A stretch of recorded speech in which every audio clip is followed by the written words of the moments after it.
All right. Hello there, ladies, gentlemen, gamers, and League of Legends lovers, enjoyers, and dare I say even haters. Welcome one, welcome all, welcome back. Another patch notes review, reaction, recompense. I don't even know if that applies here. But anyway, we're here to react to the 13.12 patch notes. It's a little late, and I'm doing this not as on time as I should be, but that's the story of my life.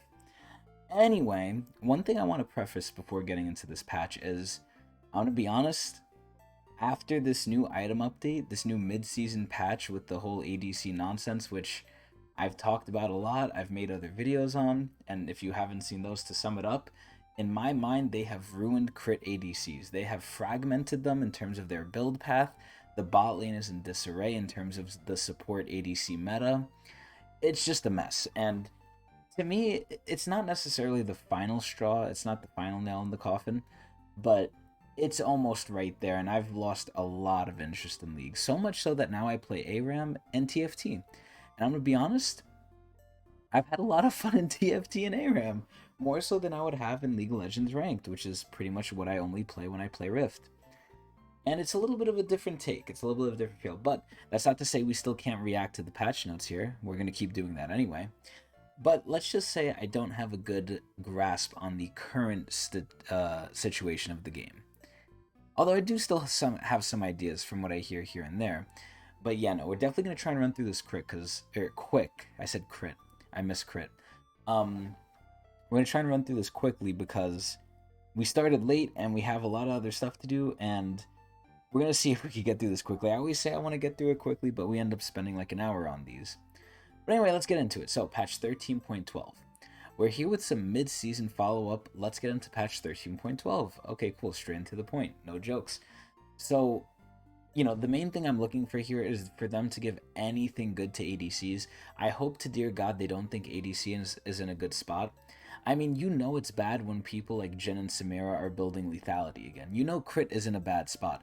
They might not necessarily be in a bad spot, and by that I mean the champions. Like, the champions might be doing good win rate wise, because, the win rate is indicative of how good they are, at least to Riot's eyes. But in terms of game health, in terms of like the role of fantasy, they're not getting that win rate with crit, and that's a problem to me. And also, they do not like lethality on ADC, so they're going to nerf that shit. Anyway, one of the big things I feel like they're going to nerf is Samira, and it's ironic too, because Samira is supposed to get an ultimate, at least fairly soon. But I reacted to that as well. So anyway, we have quite a few changes this patch. I hope one of them is to ADCs. Two main goals: following up on mid-season tuning and tackling a few champions that have been problematic in pro play, like Lulu, Yuumi, Kha'Zix, and, oh surprise surprise, Zeri. So there's a thing I want to say about Zeri, but I'll wait till we get to her little change to say it. In other news, this patch contains our new Mythic skin line, Crystallis Motus. So I reacted to this also. I reacted to all this new stuff, the new skin line, the new skin, what they're changing with the rank split, with the rank season. I reacted to all of it, so I'll go over it briefly here. I don't understand where they got the name from. The name is kind of weird, Crystallis Motus.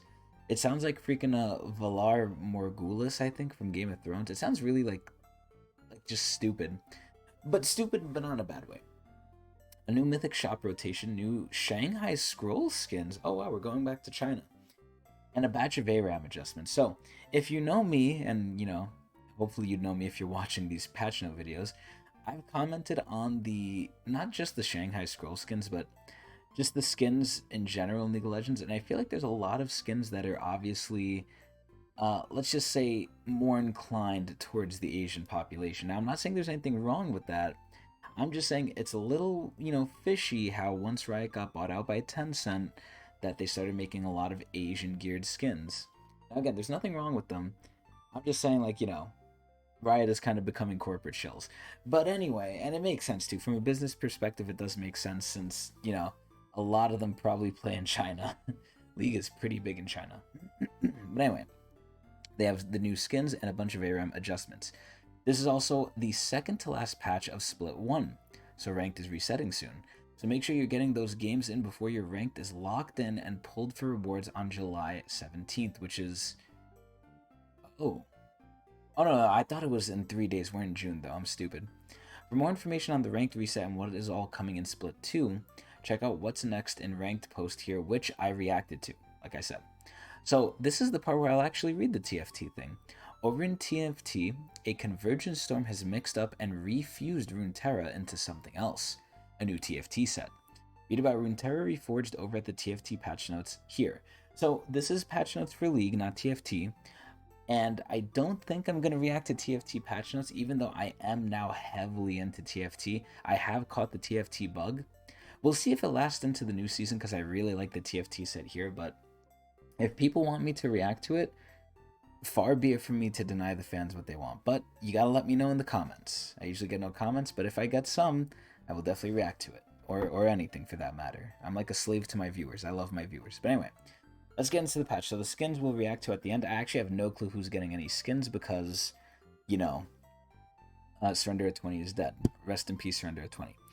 But anyway, first up we have Ashe. Ashe is probably shit because she is a hardcore crit ADC. She scales only off crit, and furthermore, she scales specifically off Infinity Edge because it increases her crit damage. So they probably have to buff her because anyone that builds Infinity Edge is kind of eating shit right now, and why they made it a mythic, I have no clue. So what are they doing? Ashe has been chilling at a pretty weak spot after the mid-season update when compared to other marksmen and supports. That part is disgusting. Our goal with these changes is to bring Ashe into a more viable state as a marksman by reverting some of her nerfs made to Volley's damage in a previous patch. This is going to bring back Ashe support as well, so I don't know what they're saying here. We're also incentivizing her to opt into crit builds by making some changes to her passive. Oh shit. So this is where they might change it to where she doesn't need to go Infinity Edge, which, again, you're just bastardizing ADC even more. There has to be some people who should go Infinity Edge, but as of right now, you can make an argument that every single crit ADC, even Jhin, should not get IE. The item that's literally made and defined the AD class forever. Like, it's so terrible. I don't know if they have the stats to prove it, like this was good in their eyes, but from what I've seen and from what I've personally played, I've just been disgusted with these changes. They're so terrible. But anyway, let's see what they're doing. We're also looking to give support Ashe some strength by buffing up the AP ratio on her ultimate, which should strictly be a buff to her support playstyles and the occasional AP Ashe enjoyer. So this is where they're kind of wrong, because now Jinso's gives AP and you could build Jinso's on Ashe. Why would you? I don't know. Why do they build it on Twitch? I don't know either, but they do. So I can see it on Ashe, and that gives AP, so this is a buff to ADC Ashe as well, or I guess AP Ashe, quote unquote. So let's see what they're doing. So the passive of Frost Shot. So they are buffing its base damage up to 120. So you're gaining 5 damage on it early. This is good, but it's 5%.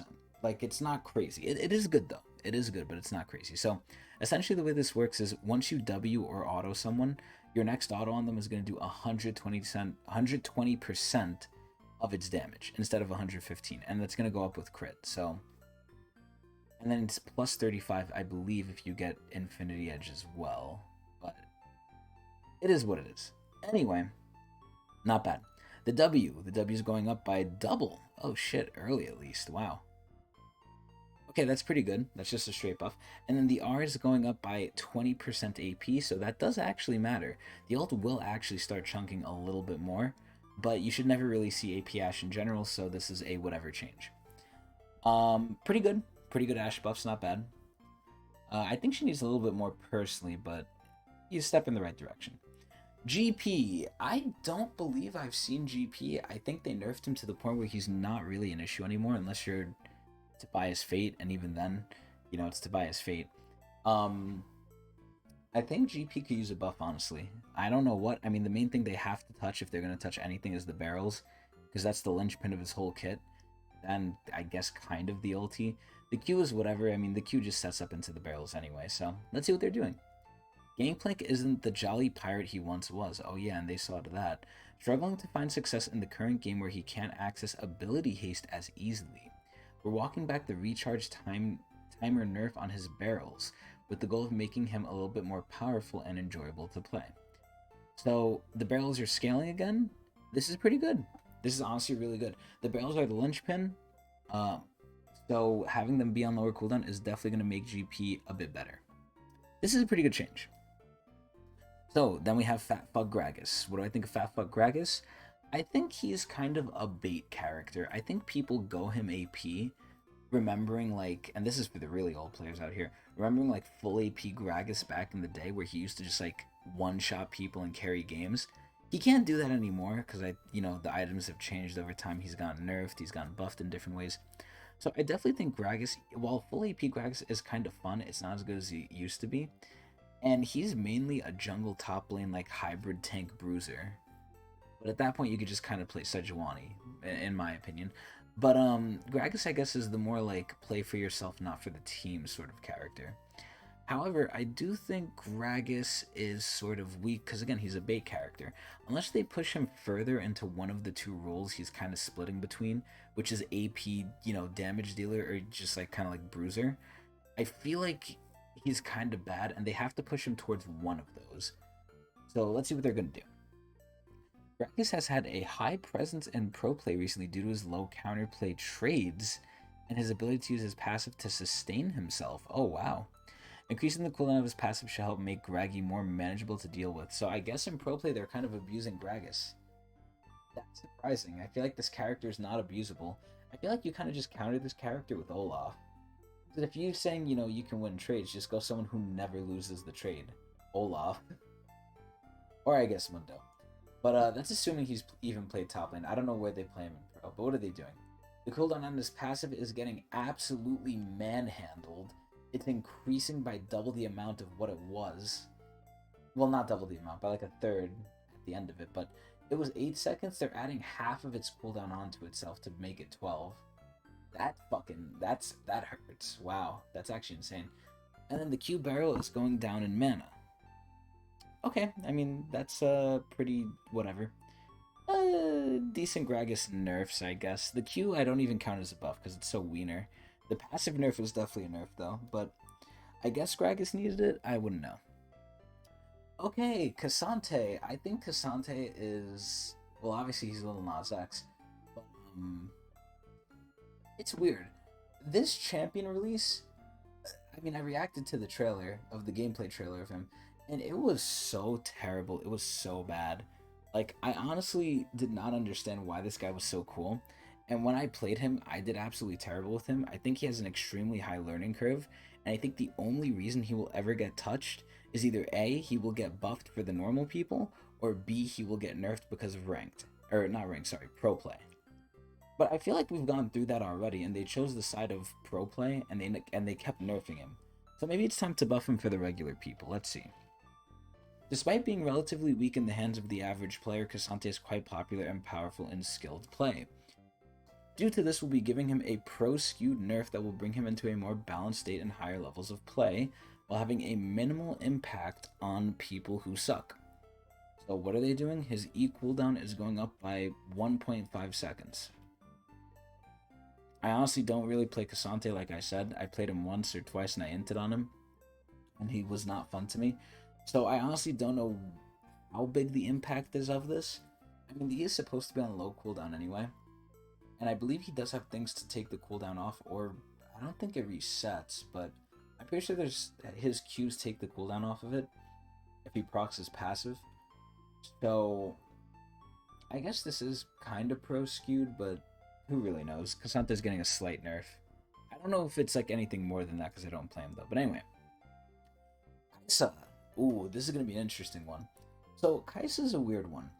Kaisa should benefit off of Jinso's extremely, right? Because Jinso's now gives AP, AD, and penetration for both. And what does Kaisa do? Mix damage like fucking crazy. So ideally, Jinso should have made Kaisa really good, but I haven't actually heard anything about Kaisa. Like, the main ADs that I know were an issue were Twitch, Kog'Maw, Jhin, and I hope to God they don't nerf Kog'Maw, but we're still on the case, so we'll see. But I honestly have not heard anything about Kaisa. And Kaisa used to be the premier, weirdo ADC. She would build Mana Moon, she could build crit. She had the whole AP stint, like she was a teenager on hormones, but who knows. So, I honestly don't know where Kaisa's at. I will be. I mean, I'm hoping to see a buff because I don't think she's that good, but it's Kaisa. She can get out of control very quickly. Anyway, let's see. AD growth increased. As a consequence of the new builds introduced in mid-season, aka them gutting IE, Kaisa's evolution thresholds now need to be adjusted to better match the item she's opting into. Our goal with these changes is to make her Q evolution feel better. For example, this should grant her Q evolution at level 9 with Storm Razor, Pickaxe, Doran's Blade. So that's the new build with ADCs too. I don't get this Storm Razor bullshit. I feel like Storm Razor sucks fucking penis. Excuse me. And one adaptive instead of having to wait until 11. So basically what they're saying is here, they're going to give her a little bit of a buff in her most common build so she could get her Q transformation earlier. Her Q evolution, sorry. Honestly, that is a pretty good buff. I feel like the Q isn't too significant in fights, but it definitely helps. I mean, you know, single target Q is something different, but overall, I mean, it's a step in the right direction, but I still think it's whatever. I think Kaisa is eh. I think he's alright. Okay, Kha'Zix. I'm always gonna say the same thing about this guy. This guy needs to be reworked or removed. I hate this bug. Kha'Zix is currently on top of the food chain in too many ways. Power levels, pick rate, and ban rate. That is shocking. Our goal this patch is to reduce the power and frustration that he brings into games, especially at higher skill brackets, which should now see reduced raw damage and a slower clear speed. So this is, I think, the kind of hard part about Kha'Zix. His whole kit to me is just really fucking trash. Kha'Zix's whole kit is just kind of garbage, where it basically relies on the stupid gimmick of just being isolated. If you're isolated, he does really well, or he's supposed to do really well, and even then it doesn't really happen. But if you're not isolated, Kha'Zix essentially does nothing. So, aside from his kit just being designed, in my opinion, wrong for League of Legends, I think that he's really a champion defined by numbers. He is a hard stat checking champion, and the stats are supposed to be, again, in your favor if you're isolated, but sometimes that's not even the case. But apparently it is right now, so all they really need to do is just like hard number nerf him. They don't need to really nerf anything else. Like, they don't need to change his kit. I think they should change his kit. They're not going to, though. But the way Kha'Zix's kit works is just, you know, number nerf him. So his base AD is going down by 3. Will this do anything? Man, I don't even know. Kha'Zix shouldn't even be used. But anyway, let's keep going. So, oh god, no. I see the Kog'Maw. No. I knew this was coming, and I mentioned it before. And I've been saying this when I still used to play ADC. I said Riot will not allow Kog'Maw to be the best ADC in the game. They do not want it. They do not like it, they do not want it, and they especially hate, even though they don't like crit anymore, because look at what they're doing to crit with IE, they do not like on hit even more than crit, even though they buffed it extremely. So I knew in the back of my mind Kog'Maw was going to get nerfed. I just really hope it's not that bad. Let's see. Kog'Maw has found a lot of success with a shiny new mythic item that feels good for him to pick up. You know, surprise, surprise, it's Jinso's. Due to that, we're walking back some buffs to his main damage ability without punishing his other spells. So, I don't know what they're saying about other spells. Kog'Maw is really a 1, and you can maybe argue a 2 ability champion. And I'm not even including his passive, because his passive sucks ass. If you play a completely, like, perfect game of Kog'Maw, you do not have a passive on you, which is so stupid. I really am waiting for that Kog'Maw rework. Fuck Skarner. Kog'Maw should have got it. But anyway, Kog'Maw has... oh, no, I already read that. Anyway, so what are they doing? The W. So the W's max health is going down by 0.5. Honestly, this is honestly fine for the pure fact that Jinso's gives you AP. So I feel like with the new Jinso's, you were doing more damage with your W than before because you had more AP than before. However... now it's probably going back to pre-levels, pre-item adjustment levels, you know, pre-rework Jinso's levels. Maybe slightly worse, but I can also maybe see like slightly better. Because again, you still have more AP than you used to have before because of the way Jinso's works, and you're overall doing more damage anyway because you're getting AP shred as well, or AP penetration as well. So overall, I honestly, this is a nerf, But I honestly think it does not affect the power of Kog'Maw, like, too much either. Like, okay, you're losing 0.5, but you were already doing better than before anyway, and Kog'Maw wasn't bad before either. It's just now he got a lot of support. So again, a Kog'Maw nerf, but it's honestly fine. Also, what is this that appeared here? Practice tool has been disabled. No one gives a shit. Okay, Lucian. So remember I said that Kog'Maw and Jhin were like, and Twitch were the top performing ADs? Lucian and Draven are up there too, and these are all like early game abusers. So ironically enough, you know, Riot buffed a lot of the ADC items, and Kog'Maw and Twitch are good, but they're Jinso's abusers. So aside from Jinso's abusers, what else is going to be good? Early game fuckings. So Lucian is pretty good. They're going to nerf him. I know they're going to nerf him. So let's see. Lucian performs exceptionally well with a few enchanters due to them having plenty of abilities that instantly proc his passive. By healing, shielding, or buffing Lucian. Nami and Milio are particularly strong due to the buff proc synergizing well with Nami's E and Milio's passive. Cool. Which has really limited the amount of champions Lucian can lane with. Well, no, it's not limiting the champions he can lane with.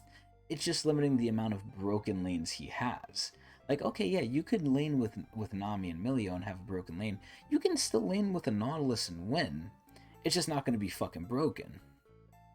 So it's so stupid. To address this, we'll be replacing the buff proc on Vigilance with nearby ally immobilization, which should increase Lucian's viability with many champs. Lucian will still have synergy, increased synergy in some cases, with many enchanters. This will just limit the amount of stacks an enchanter can give Lucian without first engaging their opponents.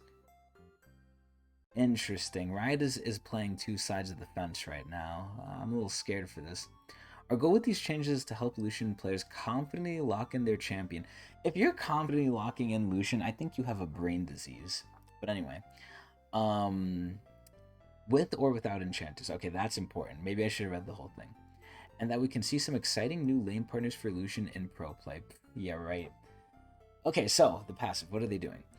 So first of all, the Vigilance Damage is just straight up getting nerfed on the board, both in scaling and in base, so it's just worse. Second of all, when Lucian is empowered by another ally, his 2 basic attacks will deal bonus magic damage to now. When Lucian is healed or shielded, or when a nearby enemy champion is immobilized, his next 2 basics will deal bonus magic damage. Isn't this the same thing? I mean, yeah, they're adding immobilization, but the healing and shielding is empowering. So all they did was nerf the damage, but make more ways to proc it.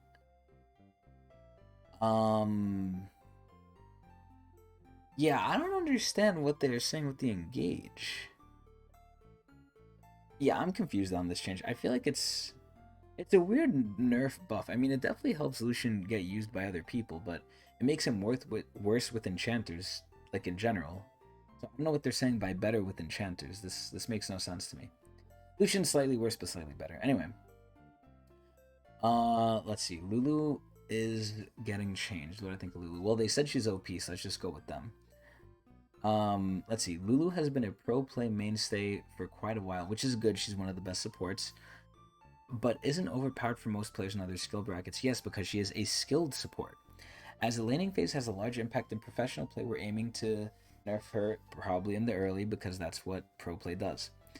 So, what do I think of Lulu? I think Lulu is, like I just said, one of the best supports in the game. She has such a good kit where she can do almost anything. She can help you engage, she can help you peel, she can help you poke, she can buff you, she can hard CC the enemies. Like, there's so many things that Lulu can do. I think the only other champion that can do as much in terms of impact as Lulu is Thresh.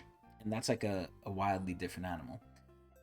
But anyway, yeah, so they're gonna nerf her though. She's too good. And it's sad too, because I think if you're that good at the character, you deserve to be like rewarded for your skill, but maybe it's too good to Riot's eyes. But let's see. Lulu has been a pro play mainstay for quite a while, but isn't overpowered for most players. Okay, I already read that. Fuck. I'm so tired I'm forgetting what I read, because we're starting so late anyway. It's already 12:36. Holy shit. So her armor is going down, so it's going to make her squishier in lane. Her passive is going down in damage, and her shield value is going up. So Essentially, they're making her squishier, hurting her poke, but helping her actual support with the shield. I mean, Lulu's slightly worse. I guess the early play, like they said, is what's bad, but these feel like wiener nerfs. These are wiener nerfs. Okay, Milio.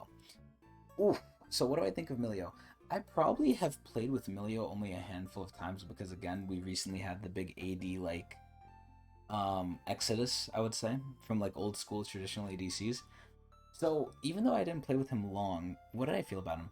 I feel like Milio has no lane, or for the pure fact that that matter is, Milio's lane heavily relies on his ADC. Excuse me. Like, essentially what happens in the bot lane is the supports kind of run and dictate the lane, but I feel like with Milio it's the opposite. Like, he has to have the ADC dictate the lane, and the ADCs have, need to get set up. Unless you're a really aggressive person who's really good at core mechanics, I feel like Milio and his laning is sort of similar to Yuumi. It's not as bad as Yuumi's, but it's definitely more on the defensive side. Milio is more, in my eyes, a mid to late game sort of team fight support, especially with his ulti. And in the early game, he kind of just sucks. But his heal like barely even heals you anyway. Like you can't even feel that shit. It's like tickling your wee wee. But aside from that, I think he's personally fine. I think them like making a ginormous cooldown on his ult is kind of not necessarily overkill, but it's just one cleanse. Like it needs to be like Smite. In Smite, like cleansing beads keep you cleansed for like 2 seconds after you use it. So for 2 seconds after you use it, you can't be CC'd. In League, if you're getting chain CC'd, sure you could cleanse out of it, but you're gonna get like right back into the pits of hell anyway in like 0.1 seconds. So it's really weird. But anyway, let's see what they're doing. So I'm assuming. See, I don't know what he. I mean, they said they're gonna nerf him, so they're probably nerfing him. But I don't see what you'd nerf about him. I feel like he's not strong. Anyway, Milio is a really cool. Oh, he's a fire enchanter and is specifically designed to be a defensive one, which is what I just said. With a team-wide cleanse and tools to help keep his whole team cozy and warm. So when they say cozy and warm, they're referring to the healing. But like I said, his healing is absolutely garbage. What isn't cozy or warm is Milio's ability to help output tons of damage and provide his team with a strong defensive tools. He's the number one support in pro play so far, which is ironic because again, I feel like early game he's not that good, and definitely one of the stronger champions in League of Legends. Though there are numerous nerfs here, the hope is to land the lad in a balanced spot. Oh, let's see. So, his base stats are going down by 2 armor, same as the Lulu treatment, and the armor growth is going down by 0.3, so a little bit worse than the Lulu treatment. And his passive is just straight up 15% of his AD, and he doesn't build AD anyway, so I think this is kind of just like an ass nerf. Like, what even is this? What the fuck even is this? This is fucking trash. I feel like Milio's still gonna be good. Because you're not even like gonna be in a position where you're caught out by him anyway. Like Milio, even with the decreased armor, he's staying behind, if not next to the ADC. He's never gonna be pushing up on you. So ideally you want to be behind your ADC anyway to get the Q off on them. So it's like I don't know what the point of this is. I feel like this is nonsense. Anyway, oh my god, they're actually touching Nasus. This is fucking wild. What do I think of Nasus? I mean, Nasus is the tried and true. He's the dog. I mean, personally, I want to see them buff him. I think Nasus could use some nice buffs. I haven't played top lane in a while, and they have changed the top lane items, so I don't know how that stuff's going. My mind is just kind of focused, honed in on bot lane, because bot lane's been ruined, and that kind of has made me salty and not wanting to play Rift. But from what I remember, I mean, Nasus is Nasus, He has his counters, he has his good matchups, and he's a tried and true old champion. Like, there's not much to say about him. He's like Tryndamere. It's simple. You do what you need to do, you know it. He has his counters, Darius, Tryndamere, maybe even Camille if she's good. And then he has the people he just shits on. Tree, any sort of tank, Ornn. Like, if he could stack, he wins. So, I hope, there's no way Nasus is considered OP. So they have to be buffing him here. There is no way in Sam Hell they are not buffing him here. So let's see what they're doing. That's my assumption. My assumption is they're going to buff him. Nasus has been on a tight leash in solo queue recently. We're buffing up his passive to help in matchups where he's able to stay on the minion wave and lifesteal without affecting counter matchups where he can't attack or Q as often. Uh-huh. We're also reducing the cooldown on his ultimate in later stages of the game, where he especially relies on it due to the durability and range it gives in team fights. Uh-huh. Interesting. Interesting. So his lifesteal is going up by about 3%. 9, 10, no, sorry, 2%. I can't count. I'm so tired. Yeah, so it's going up by 2%, and then his ult is going from 120 to 80. So right off the bat, you build cooldown on Nasus first of all. So I never was in a point late game where I didn't have ult, like where I was in this position where like we were team fighting and I didn't have ult. You always have ult up on Nasus. You build cooldown anyway on him. This is just gonna make it so your ult is literally always up. Like you could maybe like do it twice in like the span of like 2 team fights when people respawn again, which I felt like you could do before anyway. So the ult buff, I mean, it's good, but I really honestly question what it changes because I feel like you always had it anyway. But the passive change here is interesting. So even though it's only 2%, Nasus is one of the few people who still has an obscene amount of healing. So healing, you know, for all of those who didn't play in the earlier seasons of League of Legends, healing was a major issue. Everyone got healing from everything. Healing was like super overpowered and there was too much of it. So Riot took a lot of it away. But one person they didn't take it away from mainly was Nasus. Nasus is one of the few people who still heals like Ganzooks amounts. So them making it from 19 to 21 or 2% across the board, it's pretty, it's not too big, but it matters because your Q does so much damage. So it's kind of like what they say here. If you're in a matchup where you can like Q, like you're gonna do good. If you're in a matchup where you're countered, you're not gonna like get too much use out of it. So it really makes me question what's the point of this buff. Is it just solidifying Nasus more in his role of he beats who he beats, he doesn't who he doesn't? Because even if he doesn't beat who he doesn't, this is still helping towards that. Like, it's helping him survive a little bit better. I don't know. These buffs to me don't make sense. They're good, but they just don't make sense for the character to me. I honestly can't see Nasus being better from these in a major way. Like, again, they're buffs. I'm not going to discount that, but it's like, why? What are they doing? But anyway, buffs is a buff, so I'm glad they buffed Nasus. Orianna. I feel like Orianna is always weak. I feel like unless they giga buff her damage, because again, it's the same thing with Kha'Zix, except the opposite. Kha'Zix's kit is terrible, and it results in just being a numbers game of, okay, does he does he just stat check you? Orianna is the opposite of that, where her kit is amazing, but it can also end up, okay, does she just stat check you? Because aside from the ult, a lot of her kit is just, stat checking you, or just like poking you away. Orianna, a good Orianna, has very little counterplay. Not as much as Xerath, but near that level. Like a good Orianna is almost impossible to deal with, unless you're going certain characters like maybe LeBlanc or Xerath, ironically enough, someone with range. But yeah, Orianna is really good, her kit's really good, but it really comes down to a numbers game, and they've made her numbers purposefully low because she does too much. Like, if her numbers were good, she would just win every matchup. What are they doing? Orianna is a little weak right now, coming up just a tiny bit short of the main stage.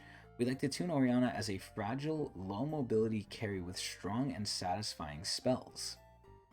More 3k elo shockwaves? Rather than making her more consistent with less high moments, this will help her from being held back for regular players on account of pro play. Long term, we'd like to balance her around her ult being the highest satisfaction, so it's like Malphite essentially, highest counterplay, and most explosive moment of her kit. We're giving her a wee bit more damage on her ultimate to help give her an extra push that should hopefully put her into the spotlight. So this is similar to the Nasus buff where, again, I question, right? Her ult is supposed to win the teamfight in terms of the CC it provides, and you basically get a guaranteed combo off of it. By you ulting them, you have to have the Q near them, or you could Q them right after you ult them because they're stunned. The W is guaranteed to hit, so you're essentially with the ult, if you land it, landing a full combo as well. So the majority of your damage should come from the combo, not from the ult, because the ult is meant there to just CC them. Yeah, it does damage too, it's supposed to do damage, but at the end of the day, if the ult does too much damage, it's handling the team fight aspect by itself almost. Now, I haven't looked at the numbers for the ult yet, but they're buffing the ult, and what can they buff on the ult besides from cooldown, which they said they're not really doing, they're doing damage. It's straight damage numbers. So again, Orianna's ult is supposed to be a setup ult that kind of like scrapes you a little bit. It's not supposed to be a nuke, because if it's a nuke, what's the setup even for then? It's just nuking you. But let's see the numbers here. So the base damage is going up by 100 later on, and the scaling is going up by 5%. So again, Riot is always going to take these little small steps into buffing people, but they take small consistent steps. So even though you can't see the bigger picture, I feel like they've buffed Orianna, if not before this patch, recently. And I think it's just adding on more and more, where you're not going to see it, on each patch notes at that time. But if you look at everything collectively over time, I feel like Orianna might be heading into like OP territory, which is good. I think Orianna's cool. Anyway, pretty good change for Ori. Anyway, Rel. So they reworked Rel, quote unquote, and by rework I mean mini rework, where they made her feel better, hopefully. I don't know how it landed, because like I said, I don't really play Rift anymore. I play TFT and ARAM and actually have fun, and I haven't seen Rel in there. So let's see how well it landed. I honestly have no clue of anything here, so let's see. After the hotfix, Rel is looking very strong in both support and in jungle. That's disgusting. Her Q is still feeling a bit on the slow side, which isn't meeting our goal of smoothing out her kit's rough edges, so we're looking to help the reliability and feel of Q, while still lowering her power in both of her roles. We're also looking to get her epic monster damage to more reasonable numbers, while making sure she's still a very powerful smite secure with EQ. These jungle changes should impact her mid-game clear mostly, while avoid hitting her early clear too hard. I don't like how they're focusing Rel as a jungler. I mean, ironically enough, it kind of makes sense, because she has a horse, and the other horse we have in the jungle is Hecarim. But, yeah, no, I don't like how they're focusing so much on jungle Rel. I mean, if that's what she's fun as, that's what she's fun as, because look at what happened to Orianna. A lot of people don't know Orianna was supposed to be a support, but her kit was so good as a mid laner, she became a mid laner and she was balanced accordingly. But you could kind of see it with vestiges in her kit of her E. Or is it her E? Yeah, no, it should be her E, because the W is dissonance. Yeah, so I hope Rel doesn't become the same thing, but let's see. Default adaptive force stat is going to AP, that's weird. Her Q cast time is going down, so that's quality of life. The damage is going down, okay. But the damage to jungle monsters is being changed. Okay, cool. So her W, Jesus Christ, they're changing everything. The W is going down. The jungle damage is going up, I guess. And then same thing with the W. On mount up. Interesting. And then her E, full tilt. So I actually don't even know, because, I only have seen the rework, or I haven't seen the rework. I've only read about it in the patch notes. And because I haven't seen it, it hasn't stuck in my mind. So I honestly don't know what, Rel's new E is. I actually forgot it. Excuse me. I think this is one of the cases in all of League of Legends where if you told me to tell you what Rel's E does, I wouldn't be able to tell you. I can tell you every other champion's abilities. I can't tell you this one. Anyway, what are they doing? So there's a cap against monsters, and they're making it do more against monsters instead of base damage. But they're nerfing the max health. I have no clue what the fuck this does. I'm just gonna say, Rel's better jungle, but honestly, I can't even comment on this change. This looks stupid, though. Rel going in the jungle looks fucking dumb as hell. Rumble! Let's see Direwolf Ball. So again, I treat Rumble and Ken very similarly. They're both pretty much just team fight champions that are supposed to win you the team fight. I think Kennen is kind of beating Rumble out historically at this point now. Rumble used to be the de facto go-to if you want to win the team fight, go this guy. Then it became Kennen because he has setup. Rumble doesn't have setup, he just has straight damage, but he needs setup. Kennen kind of has the best of both worlds. It's kind of like Orianna. Orianna can set herself up, and she could do good damage. Kennen is the same way, Rumble isn't. So I feel like Rumble is kind of last in terms of the team fighting carriers. He's still a team fighting carrier, but not as much as the other ones. So let's see what they're doing. Rumble has historically had a higher play rate on top than in mid, as he should, because he also does percent health. We've let those players down over the years by not maintaining top Rumble as viable. Wait till they hear Rumble in the jungle. He's an extremely elite skewed champion due to his primary strength around pushing and roaming to bot lane. Wow, that's what he is, a bot lane abuser. These changes are meant to lower his early roam threat. How is he roaming from top to bottom early? What? And give him melee 1v1 power and late game scaling. Oh, thank God. Reshaping his heat structure is an attempt to make the danger zone more forgiving. His heat costs more intuitive and less an overheat punishment. It's not that they're giving Rumble a whole mini rework. We're hoping for a result where top lane becomes Rumble's best role with jungle and mid being viable alternatives. Though he's got new incentives to build health, we're not hoping to turn him into a juggernaut. Okay, what are they doing? I'm very interested in this now. So the base health is going down. The health growth is going up, so he's worse early. Base health regen is down, okay. So it's passive. 100 to 150 heat? Danger zone is 50 plus. Wait, so they're essentially increasing the amount of time you're in the danger zone and not overheated. So they really are making it extremely forgiving now. Wow. Overheat monster cap damage is getting giga buffed. Overheat attack speed is getting goddamn amazingly buffed. And the overheat duration is going down. This is honestly insane. This is also in some ways kind of a nerf, because Overheat Rumble was no joke. Like, Overheat Rumble, a lot of people slept on his auto attack power, because those shits did on hit and percentage health. And he gained attack speed with it. Like, on hit Rumble, surprisingly enough, if people underestimated it, it would fuck your ass up.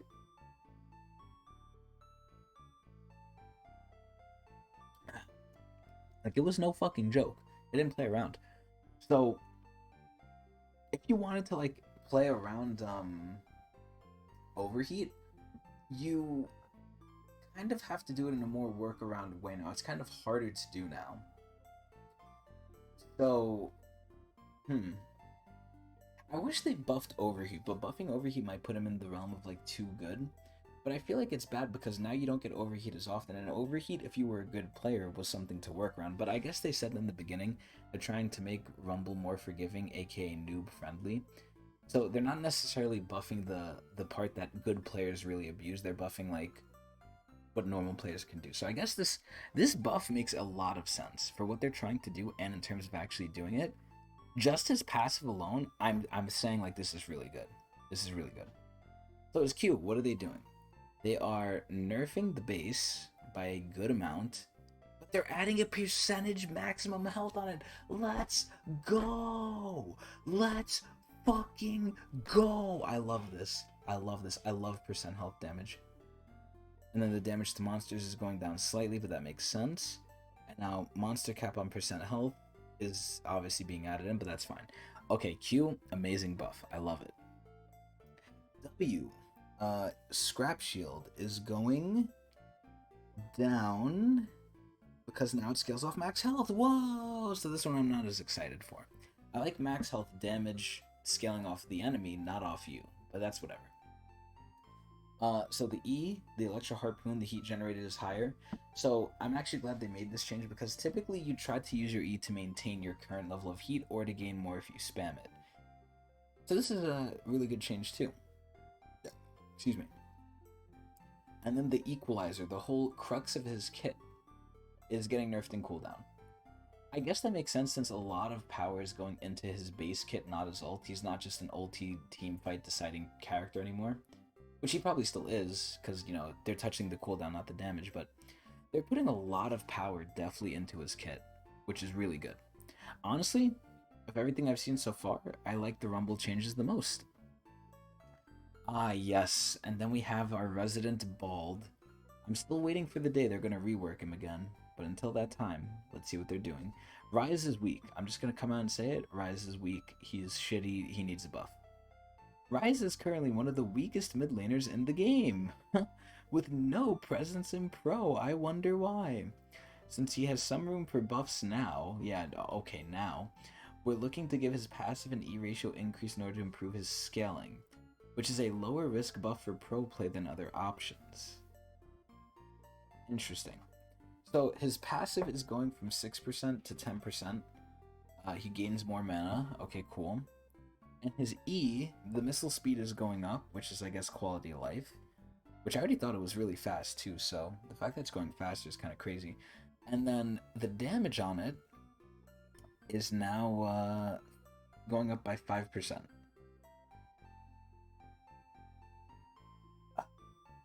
I mean, this is where I just don't know enough about Rise, and I'm not going to do the math, where I don't know how significant these numbers are, but I can't say, we can't sleep on the passive one, because the passive one that gives him mana also buffs his abilities because it's based off of max mana. So, I don't think Rise is still going to be good after this. The numbers just don't seem enough, even though they don't seem, negligible. Like, it's Rise, you really need to give him a lot. And he's kind of, he's not the most difficult champion in the world, but he is complicated, so... it is what it is. I think Rise is... he got a buff, but he could have used more. Sivir. I think Sivir is another person who got fucked by the ADC fucking. Because, again, Infinity Edge. So, what are they doing? They better buff her. Sivir is sitting a bit weaker than her marksman peers. I wonder why. We're looking to revert some of her previous AD ratios to buff her Ricochet now that she has the space for more power to be added to her kit. Yeah, because she's probably not building Infinity Edge. In fact, let me take a look right now. U.GG Sivir. She's probably going to build Navori, and if she's building Navori, she's not doing damage in general. Okay, yep, she's building Navori. I fucking hate Navori Cockblade. Just bring back Infinity Edge, man. I hate that they fragmented the whole bot lane builds. So fucking stupid. Anyway, what are they doing? Her base AD growth is going down, and her W Ricochet is going up by 5%. This is stupid. Holy shit, this patch notes is long. I said I want it to be quick, too. And we're already 8 minutes in, almost. Oh my god. Anyway, what do I think of Yuumi? I haven't played Rift, so I don't know for sure, so let's just see. Yuumi is overperforming across all skill brackets, including Pro. Oh boy. Yuumi is like the new Rise, except instead of being bad, she's always too good. It's the exact, mirror opposite of Rise. So, what are they doing? We're proactively dropping her general power levels while she's overperforming across the board, with the goal to help keep Yuumi playable for the rest of her non-pro player base. And these changes should help address the current issues we see elevating Yuumi into pro. Long term, we intend to continue to balance this fucking nightmare of a champion away from pro and elite play, yeah, good luck, and work towards making her a champ suitable for newer players to the game. So that's essentially what they wanted Yuumi to be. Even though they joked about it, they weren't entirely joking when Yuumi was the AFK on you support, right? Yuumi was intended to be easy, but she's too good. So that's kind of the dilemma we're still in to this day, even though that was the dilemma we were in at her release too. So the breast friend bonus is getting nerfed by half too, Jesus Christ. And then the zoomies are also getting nerfed, but only by base, and base isn't that bad. The attack speed buff is getting nerfed, but it's scaling. That's honestly fine. And then the final chapter, the heal per hit, is going down. Honestly, that's fine too, because she has healing on her E anyway, so. Yeah, Yumi's slightly worse, but not that crazy. Oh my god, Zeri. Oh, Jesus Christ, where do we begin? So, I haven't particularly played Zeri, and I think it's a tragedy that I haven't either, because, Zeri has basically seen the light of day again to almost how she was when she was released. When she was released, you didn't build crit on Zeri. You built stupid, Dumbo, hybrid, bruiser, on hit, survivability, literally just bruiser. You literally built bruiser on an ADC. And it was one of the most broken, funnest shits ever, combining it with her kit. I don't think I've had as much fun on Zeri, release Zeri, in a while than I've had on other ADCs. The last one I probably had that much fun with is probably Jhin, because Jhin was also gimmicky. But Riot didn't like that, and to be fair, it was extremely OP. Zeri was essentially like the Xerath of ADCs, where you couldn't touch her, you couldn't catch her. She would outrange you, outkite you, outdo everything to you, and you would just die. Like, yeah, you know, she wouldn't one-shot you or three-shot you like regular ADCs would, but she would chip you down, and it would be the same effect, if not worse. Because at least with other ADCs, you can grab them by their little ringy necks and, you know, just kill them. You couldn't grab Zeri. Like, Zeri would poke you out, but it would lead to a kill, because you just can't stop it. It's insane. But anyway, I know that because they changed the new top lane items, like back around, I know Zeri has been in full force again with the bruiser builds, and they're 100% nerfing it, and I'm sad that they are because I didn't play it again. But I played it originally, which was probably better then too. So I'm not missing out extremely, but I am still sad I did miss out on this. So what are they doing? How are they getting rid of it? Zeri has made a resurgence thanks to her tanky Triforce build, I told you, and the return of certain enchanters. In this patch, we're going to have 2 goals for Zeri. Make her unfun. I'll simplify it into 1 goal. Make her unfun. Stop her from itemizing like a bruiser, which they hate, and removing her synergies with shielding enchanters. One of the main defining things of her kit. Interesting. Zeri's mobility is one of the core parts of her design. That's true. Zipping and zapping all around the rift like a lightning bolt, which is hard enough to do because they nerfed it so many times. Like, before, you used to be able to get into like high hype moments where you're going really fast. Now you have to build crit to even get remotely close to what you were able to do before. It's so stupid. But anyway, so what are they doing? Given this mobility, we don't think it's okay for Zeri to easily pick up health so that she becomes both hard to catch and hard to kill. We're literally repeating launch Zeri. Due to this, we're removing Q's synergy with Sheen. What? What? Are you serious? They're removing Q's synergy with Sheen that allowed Zeri to itemize as a bruiser, and her shield sapping passive, which gave her too much damage mitigation. Huh? Wait, so does she still steal shields? And how does like her passive work now? Because her passive worked off shielding. Okay, like, I'm very curious now. This is actually insane. I think the Sheen, you know, quote unquote, if this was Jhin, they'd be calling this a bug fix, by the way. But this Zeri change, holy moly. This not only kills Bruiser Zeri, it kills somewhat of Crit Zeri too, because you'd still go Essence Reaver on her. This is wild. On the second part, Zeri's shielding passive has proven to be much too powerful when paired with the right enchanters. Oh, well, it's the exact opposite of Kog'Maw, because he has nothing that pairs with his passive. Which meant, well, I guess maybe mage supports pair with it because they don't fucking help him. But anyway, Zeri's strength was always tied to her support strength, and balancing her always meant balancing around enchanters. That's not true. Charging Zeri up with the right support really overloads her in pro play particularly. That is true. So we've opted to rip off the band-aid by removing her passive altogether. I hope they're going to compensate her. Like, this is insane.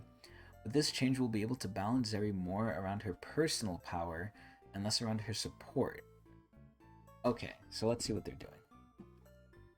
So her base move speed is going up, and while base move speed is very sleeper important, but I don't know. I don't know if it's enough for what I'm about to see. So passive, Living Battery. So she no longer steals shields and gains movement speed. Now Q's Burst Fire passive has been moved to Zeri's primary passive. Okay, I mean, okay, so that's just taking away stuff. Okay. Q is literally just nerfed. And then E. Maximum on-hit crit strike multiplier is 85%. I think they killed Zeri. I think they killed Zeri being fun again. God damn it. Dude, this is so stupid. Oh my god. Like, the one AD that doesn't go IE that I actually like is getting nerfed. Man, whatever. Fuck Riot. They need to fix IE. I swear to god. Okay, Ardent Sensor. Please don't nerf this shit. There's no way this is OP. What are they doing? Ardent Sensor is providing a lot of damage to Marksmen. Marksmen suck, and they need it because they don't build IE anymore. Contributing to ADC Death Ball and limiting support output diversity. They're lying here. It's the most common enchanter legendary at the moment. I'm surprised by that. which is a space that should be competitive with Redemption, which no one uses Redemption anymore. Mikhail's, barely anyone uses that, and other options, which I can't even think of. This is so shit. Whatever. They're nerfing Arden. Whatever, man. So BT. Ironically enough, BT is one of the few things they changed in the ADC changes in mid-season that I actually liked. I actually thought the BT change was really good because, realistically speaking, the little like wiener shield you would get from old BT, like yeah, it helped you in the initial fight, but you weren't ever getting that again in the fight unless you were stomping the fight anyway, and at that point you don't need the shield.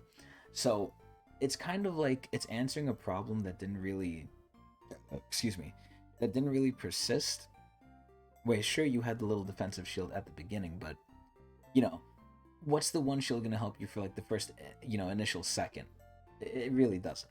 So having it just grant like bonus AD if you're above 50% health is gonna not only like feel like more of a difference, it's gonna have more of a difference, and it's gonna be up more of the time than not and have a bigger effect. It's just better overall.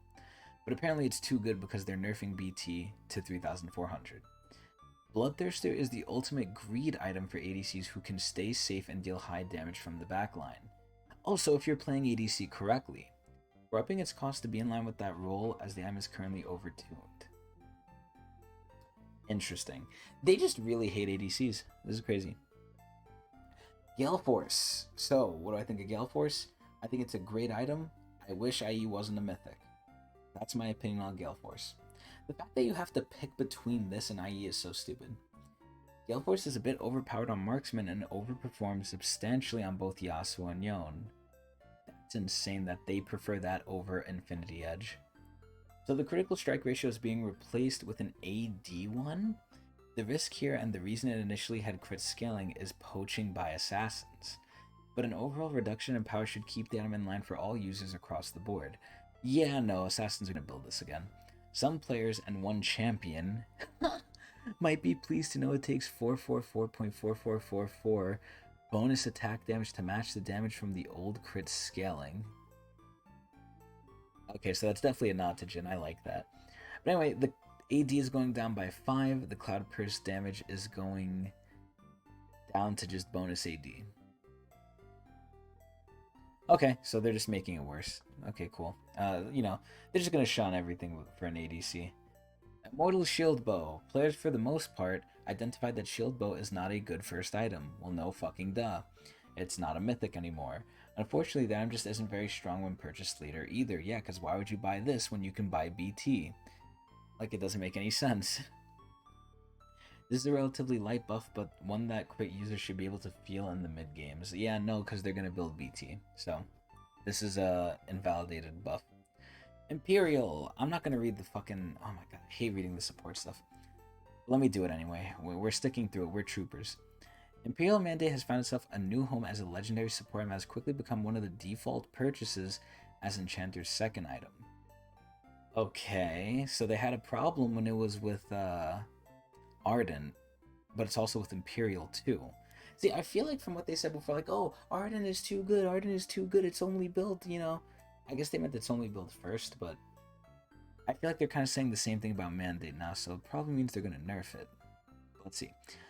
Overall, these changes are intended as a small nerf, particularly the item's burst. Interesting. So it's getting buffed early, nerfed late. But you're getting more movement speed, so honestly, I think this is a fine adjustment. We're not going to call it a nerf, we're going to call it an adjustment. That's cool. It's like what Will Smith's wife says, Jada.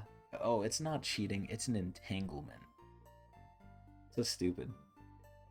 Oh wait, Moonstone Renewer. So I actually had the privilege of playing with this in one of the ARAM games I got, where I got support, where I got Jenna specifically. The fact that Moonstone Renewer does not heal now, I feel like they ruined the item. Now that it just increases the shielding or the healing, it doesn't provide it, it just increases what you already give. This item, number 1, was a bait, because I thought I could heal with this, but no I can't, because I was playing Jenna. And number 2, I don't know, you feel like no effect from this item. Granted, the old Moonstone Renewer, either way, I didn't really feel the healing from it too. But if you put both to me, just like objectively, I would say the old one was better. Even if I didn't see either of them, even if I didn't feel the effect, the old one was probably better in my eyes. But anyway, Moonstone is weak on every champion that isn't named Soraka. I wonder why. We're changing the formula to always give the values that allies of level 14 plus were getting in most cases. This typically ends up augmenting the value of heals and shields by 5% per cast. Interesting. So the heal is going up at all ranks, but slightly nerfed late. Shield is just going up in general, but again, you have to have a shield to proc that. Same target heal bonus is going up, and same target shield bonus is going up. Now the Mythic passive is going from haste to heal and shield power. Wow. Yeah, I don't know what this does, fuck it. Okay, PD, another ADC item. Are they going to nerf this one? PD is underperforming compared to other mid-range crit items, which is actually weird. I feel like PD is pretty good, but I guess it's not, so they're buffing it. Rapid Fire, I think Rapid Fire is exactly what it is. I don't think it needs a buff, I don't think it needs a nerf. I think it is what it is. It's a great item. Rapid Fire got substantially stronger when its stat profile moved towards AD and away from attack speed. Oh, really? Since the AD and the item naturally scales with critical strike chance, the synergized damage doesn't need to be anywhere near as high as it was. Okay. I mean, honestly, you don't get Rapid Fire for the synergize, you get it for the range. Let's be honest. The synergize was a nice little cherry on top, but most likely you have Storm Razor with this anyway, so that's that. So now we go to Static. I think Static is complete ass. I made a video about this as well. Not about just Static, but just about, the ADC items being ass. Old Static is 100% superior. And for those of you young ones in League of Legends who don't know what Old Static was, it's basically current Static, except it didn't hit as many people. It was instant. It didn't travel. It was instant. The lightning would hit everyone instantly. It's like a flash of lightning. And it looked cooler, and it did more damage because it could actually crit. It can no longer crit, it just does bonus damage to minions, which is fucking stupid. This item is stupid. ADCs don't need wave clear, give us the old Static back. That's my opinions. So, what are they saying? Static is meant to be your best source of wave clear without just one-shotting the caster minions, which why would you want that? It's still a bit underpowered, well no duh, you can't even clear the wave with this. So the damage is being ramped up early game in order to more closely align with minion health bars. Cool, but again, this item is not meant for fighting, it's meant for wave clearing, and ADCs don't want to do that. They're fine with that. They can wave clear if they need to. Especially Sivir, but other ADCs can auto. The only people who can't really wave clear, I guess, are kind of Ezreal, because he has to use his ult for it, but I don't know. Then we go to the runes. We go to Overheal. I feel like this rune used to be good at one point or another, and they either nerfed it, or I don't know what happened, it just fell out of grace, but almost no one goes this rune. There was a time where I went this rune, and me being the trailblazer that I am, I actually, pioneered it. I pioneered a lot of things in League, by the way. I pioneered Veigar support, I pioneered Kog'Maw Smite in lane for Devourer, and I actually pioneered Overheal on ADCs, because no one else was going it, and after I started going it, coincidentally, other people went it too.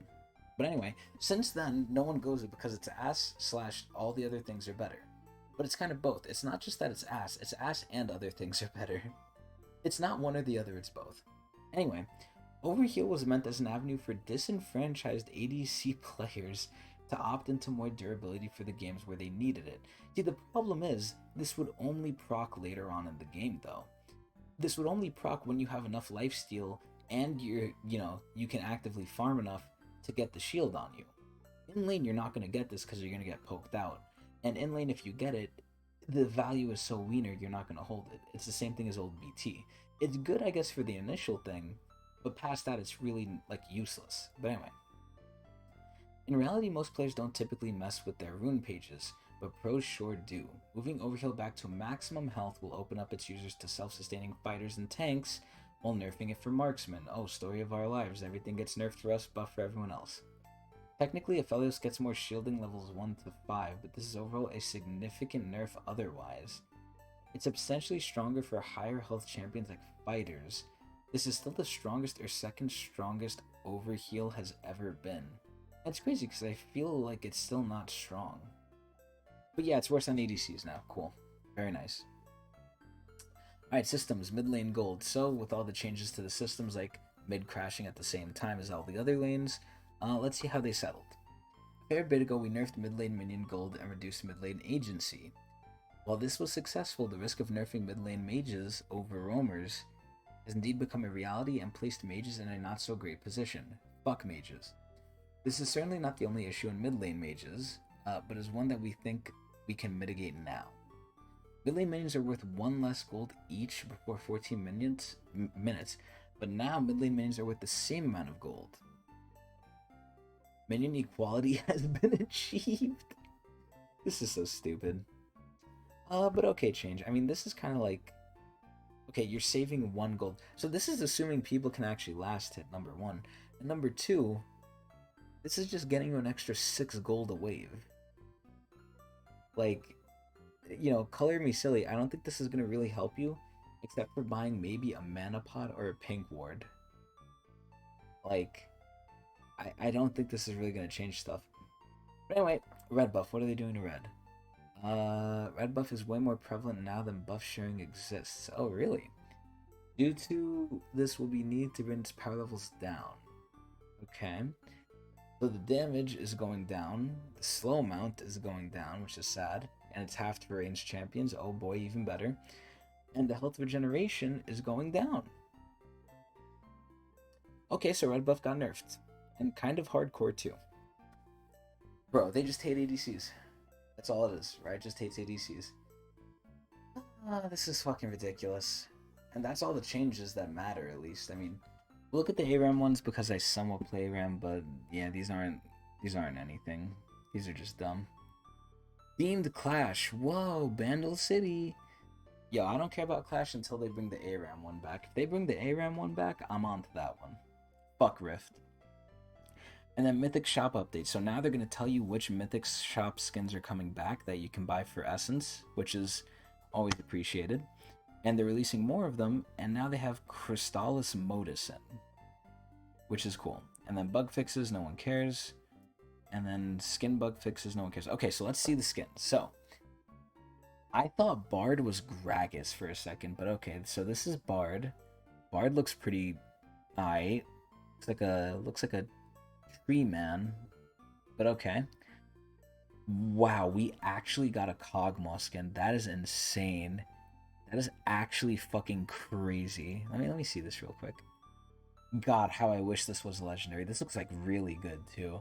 I really like the way this Kog'Maw skin looks. It's ironic too, because, you know, remember the whole thing I said about the Asian skins like pandering, but damn, this is really cool. Holy shit. And then we have Shanghai Scrolls Lilia. So I'll just say it right here. I was already spoiled for this because of Twitter. Twitter loves associating dumbs with Lilia. And honestly, this is maybe one of the good things of why I'm not famous. It's because if I was famous, I'd be hella associated with Lilia too. There's 3, well no, not 3. There's 2 people in my mind that are associated with like being super thirsty for league champs.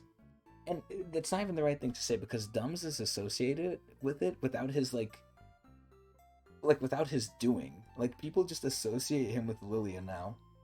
And he just rolls with it, which is really funny. But it's Dumbs and it's Yo Bruz TV, which is like a Mexican league streamer, I believe. And he's really funny too, but he's like into Lilia, into Lulu, and you know what? For, again, pure honesty, I am too. But it's a good thing I'm not famous because I might be made fun of for it. But anyway, we have a new Lilia skin. This skin looks really nice too. I'm always glad to see new Lilia skins. Looks a little similar to Dream Blossom, kind of, but not really, but kind of. And Tahm Kench skins, typically Tahm Kench skins always go kind of hard. I remember Arcana Tahm Kench was like insanely good. It was insanely good skins. All of the Tahm Kench skins, High Noon and everything, they have an amazing model. I think Tahm Kench's model for skins is one of the best models in the game. Like his skins with the models just go crazy. Not even the effects. Like the model itself is just sicko mode. Shanghai Scrolls, looking at it here. I mean, the splash art looks sick as shit. He's like a god coming out of a painting eating a fucking ship, which is fucking insane. But really amazing splash art. I have to see the end game, but the end game, from what I can imagine what it is not really wowing me here. But it is what it is. Tahm Kench is kind of the weakest of the bunch that I see here, though, or maybe Bard. It's a fight between Bard and Tahm. And then obviously Crystallis Modus Leona, one of the first Crystallis Modus lines. I said this in my reaction to the skins video, but I really hope they don't stick with this line too long. Or they could stick with it, but like go back and forth with it. Like make new skin lines or make new skins with the Essence Emporium, or not Essence Emporium, that can be redeemed with Essence, and just change them over time. Like, okay, this one is Crystallis Modus, then the next one can be like, you know, big cock long dong, and then like the next one could go back to, I don't know, Project or something. Like have like just random lines, just like one-offs. Or better yet, make the Essence like skins just community skins that are voted on. Like how cool would that be? It would really put Riot, you know, at least in some way back in touch with their community, which I feel like they haven't been as much anymore because they've been corporate shills. But you know, just my opinion. Just the opinion of a guy who does patch notes every week for obscene amounts of time, watched by not many people. But anyway, that's pretty much the patch. Overall, I mean, again, I said what I was coming in here for. They didn't fix what I was coming in here for. Yeah, they buffed some people that I use, you know, Isa, Ashe, but I still think they're weak overall. Kog'Maw got nerfed, but I talked about that. Lucian got nerfed, kind of. Lulu got nerfed, Milio. I mean, again, it just seems like they hate the bot lane, and this isn't really going to bring me back, like, running to Rift. Like, I'm kind of just over Rift right now. I'll play it occasionally, maybe, but, like, look at what they did to Zeri. Dude, Zeri's just going to be so much worse now. Like, holy Jesus Christ. Like, they're just nerfing almost everything bot lane related. I have to give this patch, like honestly, like a fucking 3 out of 10. Like, what was this garbage? Like, ugh, it's so stupid. It's so bad. 3 out of 10 Mark Merrills. Fucking, I'm just gonna leave it here, because again, I was supposed to be quick with it, and we ended up taking over an hour, as always. But anyway, 3 out of 10 Mark Merrills. I hope everyone enjoyed. And I stream all of these usually live at Twitch TV Tecnics channel. You go over there and watch me and hang out.